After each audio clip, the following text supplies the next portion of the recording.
PSG Fan TV, bonsoir à tous, bonsoir. Bonsoir à toute l'équipe de PSG Fan TV. Ici c'est Paris. Ici c'est Paris, ici. Bon, après cette intervention d'un bon supporter qui a l'air content du score, je suppose que tu partages cet avis-là.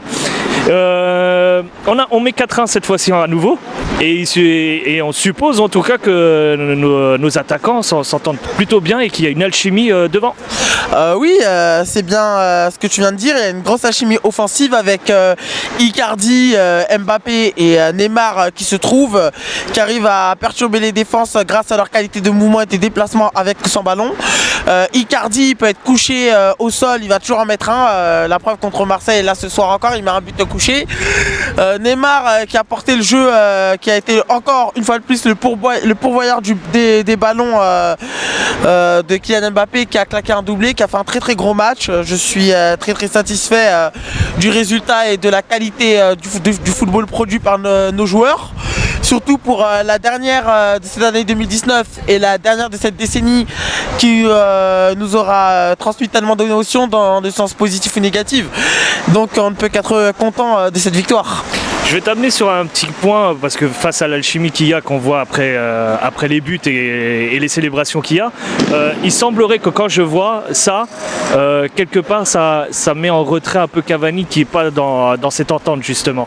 C'est terrible pour Edinson Cavani, comme vous le savez, je l'ai répété à maintes reprises que c'est mon attaquant préféré. Maintenant, le problème c'est qu'il faut être honnête dans le football. Icardi, on ne peut pas l'enlever, il claque tout le temps. Cavani, c'est vrai qu'il a eu beaucoup de blessures depuis qu'il est revenu de la Coupe du Monde 2018. C'est plus le Cavani, même si je l'adore. J'adore ce joueur, mais faut être honnête. Faut pas l'enterrer parce qu'il sera toujours utile, même s'il est remplaçant, parce que Icardi peut se blesser, Neymar ou Mbappé peuvent se blesser, je l'espère pas. Cavani, on aura besoin de lui dans tous les sens du terme parce que c'est un attaquant qui nous a tellement apporté de bonheur. Mais je suis vraiment très peiné par sa situation parce que il est totalement en crise de confiance et c'est un peu loin. Et c'est un peu loin aussi. Et maintenant, le plus important, c'est qu'on a des attaquants, des titulaires, on a un bon banc au niveau offensif. Donc ça, je pense que ça va forcément tourner avec les matchs en Coupe de la Ligue et en Coupe de France. Donc je pense que tout le monde aura un rôle à jouer pour cette deuxième partie de saison 2019-2020 qu'on annonce, qu'on espère magnifique. Et puis voilà. Dernier aspect, niveau défensif, malheureusement on encaisse un nouveau but.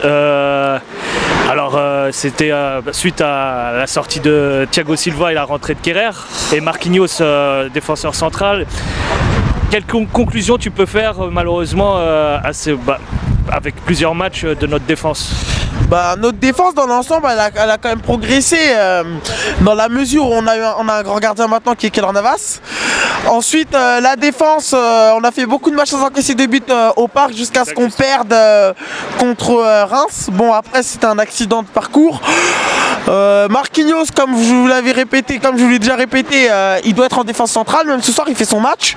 Maintenant, Stéphane est dur avec une certaine personne, je vais dire aussi, je pense que je vais avoir mon mot à dire. Thilo Kehrer, il est en crise de confiance et je pense qu'actuellement il n'a pas sa place au PSG et il a intérêt à se réveiller très vite parce que sinon c'est la réserve qui l'attend et franchement depuis Manchester où il a criminalisé la défense parisienne, franchement il va falloir qu'il se réveille parce que là ce qu'il a fait encore ce soir, il fait encore une bourde, il rate un ballon, il a besoin d'un psychologue footballistique parce que là ce stade c'est plus possible. Ok, un dernier mot pour terminer avant les fêtes de fin d'année. Bonne année à tout le monde, joyeux Noël à tout le monde aussi et bonne fin d'année à PSG Fan TV en espérant avoir de nouvelles aventures riches en émotions et c'est toujours un plaisir de faire partie de la chaîne et avec vous comme Johan et Young Steph qui sont pas là ce soir, c'est dommage.